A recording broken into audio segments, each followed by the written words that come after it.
शकमॉल, student of the educational cultural movement of Ladakh.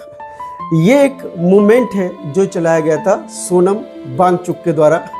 और सोनम वांगचुक जो है इस समय लद्दाख बचाने के लिए उन्होंने एक मुहिम छोड़ी है।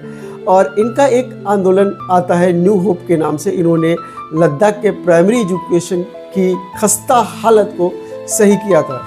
ये वही सोनम वांगचुक हैं जो लद्दाख को बचा रहे हैं। तो अगर आपका क्वेश्चन आता है कि शकमॉल संस्था की स्थापना किसने की, तो सोनम वांगचुक ने। आप देख रहे हैं आलोक सागर को और हम लोग एक टॉपिक पढ़ रहे हैं पर्यावरणीय आंदोलन। चलिए आगे शुरुआत करते हैं।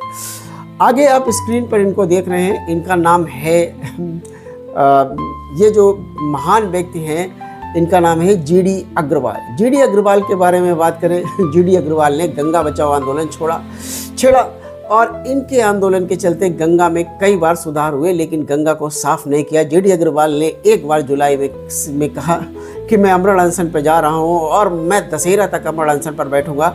और ये अमरण अनशन पर बैठे और इन्होंने पहले घोषणा कर दी दशहरा तक मेरे प्राण चले जाएंगे। सरकार ने इन्हें रोकने का प्रयास किया, कई बार प्रयास किया, लेकिन ये नहीं माने और दशहरा में इनके प्राण पखेरु उड़ गए थे। ये वही जीडी अग्रवाल है जिन्होंने लाखों करोड़ों रुपए का पैकेज छोड़कर भारत में गंगा बचाओ आंदोलन में कूद पड़े और भारत में गंगा बचाने के लिए प्रयास किया। चलिए आगे चलते हैं और आगे इसी कड़ी में एक नाम आता है रामा रौता का। इन्होंने 1988 में कानपुर से गंगा बचाओ आंदोलन शुरुआत की थी। चलिए इसी के साथ हम लोग दूसरे आंदोलन को पढ़ते हैं। दूसरा आंदोलन है बिश्नोई आंदोलन। एक बार की बात है कि राजा होता है और राजा जो होता है वो उसको महल बनाना होता है। महल के लिए लकड़ी की ज़रूरत होती है। वो अपने दूतों से कहता है कि जाओ लकड़ी काट कर लाओ, और उसके दूत जाते हैं लकड़ी काटने। और जैसे ही वो लकड़ी काटने जाते हैं तो वहाँ पर एक घर होता है और वहाँ पर एक महिला होती है जिसका नाम होता है अमृता देवी बिश्नोई। वो बिलोई दूध को बिलो रही होती है और जैसे ये पहुंचते खटखट की आवाज़ सुनती है। वो महिला बाहर आ जाती है, कहती है आप पेड़ नहीं काट सकते हैं। वो कहते हैं राजा का हुक्म है, मुझे पेड़ तो काटना है। लेकिन वह पेड़ों से लिपट जाती है। जैसे वह पेड़ों से लिपट जाती है राजा के दूत उसे हटाने की कोशिश करते हैं, लेकिन वो नहीं हटती है।